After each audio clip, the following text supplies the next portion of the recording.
Hello, I'm Jim Lampley. HBO's 2010 boxing calendar has already produced some memorable moments, highlighted by a crowd of more than 50,000 in Cowboys Stadium for Manny Pacquiao and Joshua Clottey, and a Las Vegas fight years in the making between Floyd Mayweather and Shane Mosley.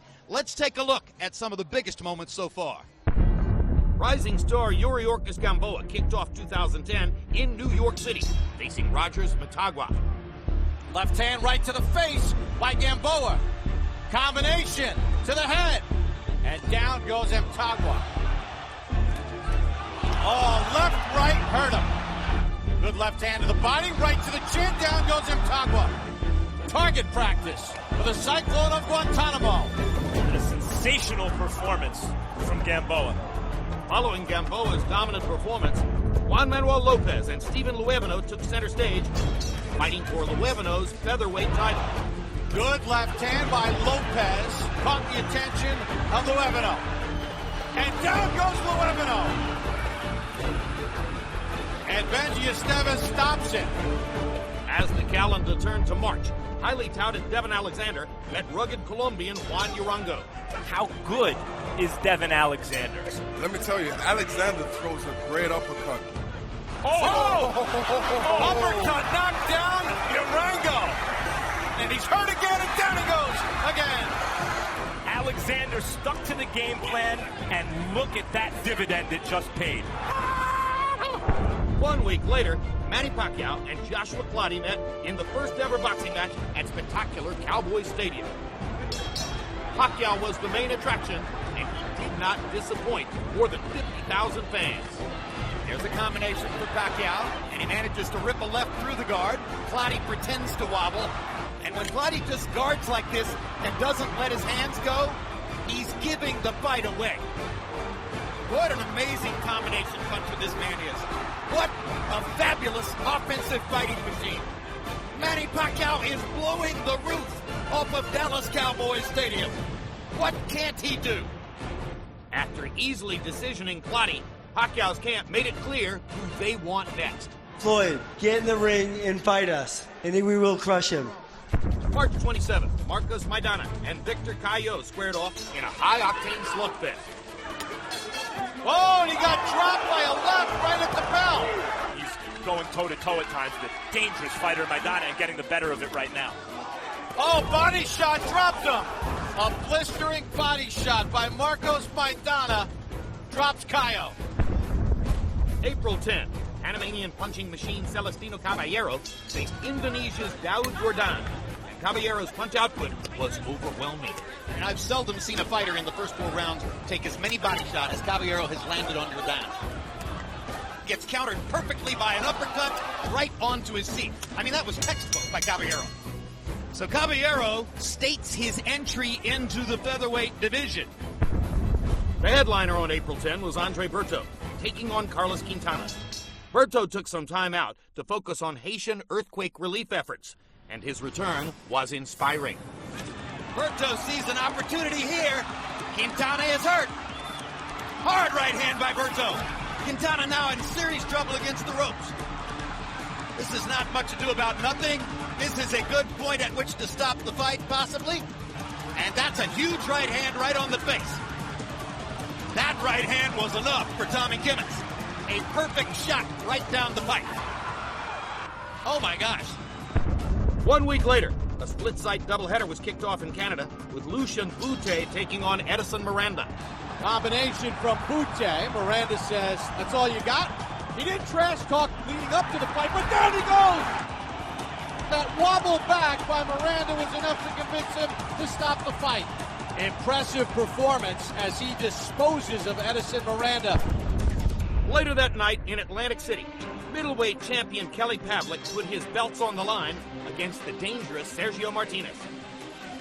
Good left hand by Martinez. And another, and another. There's the best punch of the fight so far for Pavlik. Hard right hand by Pavlik. Down goes Martinez. Solid shot. After the knockdown, Martinez went back to what had gotten him here, speed and slickness. Pavlik is bothered by the cut. There's a lot of blood coming out of that right eye. This is impressive. This is a guy who was going south in a hurry and now has turned it around. Hard left hand by Martinez. Look at Kelly Pavlik's face, a bloody mask. Martinez is the middleweight champion of the world. April 24, hard-hitting punchers Alfredo El Perro Angulo and Joel Julio squared off, and in the 11th, it was Angulo delivering the devastating blow. Oh, right hand drops Julio. He did enough right there. And it's stopped by Raul Cailles Sr. A very impressive showing by Angulo. That same night, it was the heavyweights' turn to let loose. Chris Arreola and Tomas Adamek exchanged bombs throughout. And Arreola got Adamek's attention right there. Good right hand by Adamek.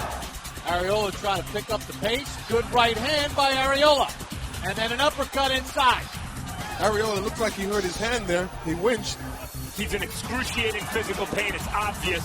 And there's no quit in him. Oh, nice combination by Adamek. Body and head, then moves away. After 12 bruising rounds, Adamek came away the majority decision winner. May 1, the most anticipated fight of the year, featured ring legends Floyd Mayweather and Shane Mosley. There's a hard right hand. And that may be the hardest punch that Floyd Mayweather has taken in recent years. Another big right hand. Mayweather's knees buckled on the second right hand.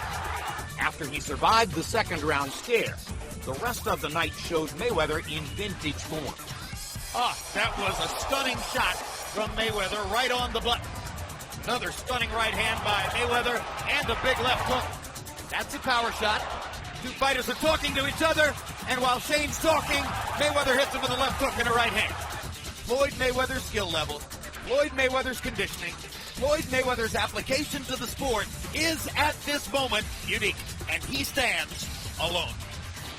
May 8th, Paul Williams and Kermit Cintron faced off in a junior middleweight battle.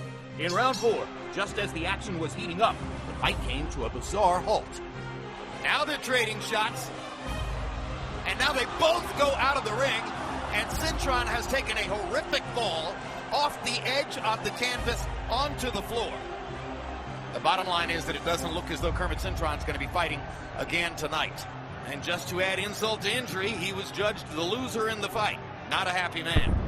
May 15 featured the United States debut of the highly touted British star Amir Khan, taking on Brooklyn's Paulie Malignaggi. Good left hand by Khan. Good stiff jab, doubles up with the left hand, does Amir Khan. Khan steps in with power. Khan shoots a right hand over the top. Steve Smoger stops it. Amir Khan's United States debut, impressive. June 5, Miguel Cotto and Yuri Foreman meet at 154 pounds in the first ever fight at the new Yankee Stadium. Foreman's right knee gave out in round 7, the beginning of the end for him, but the steps by which we got there were quite unusual. Foreman limps back to the center of the ring, clearly compromised. Cotto may just go in for the kill. Yuri Foreman hobbling on the right knee. He's done.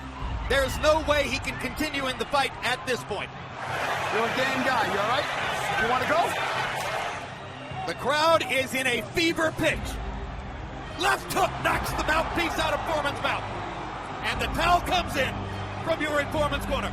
And Mercanti does not have to stop the fight because of the towel. You all right, champ? You all right? You're fighting hard, so I don't want to see you move like that. Everybody out! Everybody out! What a take-charge job by Arthur Mercanti, who simply wasn't going to allow the fight to end. In round 9, Cotto finished the ever-courageous Foreman. Cotto comes back with the left hook to the body and cracks him. That was the punch that once defined Miguel Cotto's career. So what was your favorite boxing moment so far this year?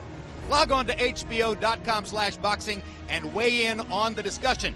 And stick with us, because the rest of the year should be just as exciting.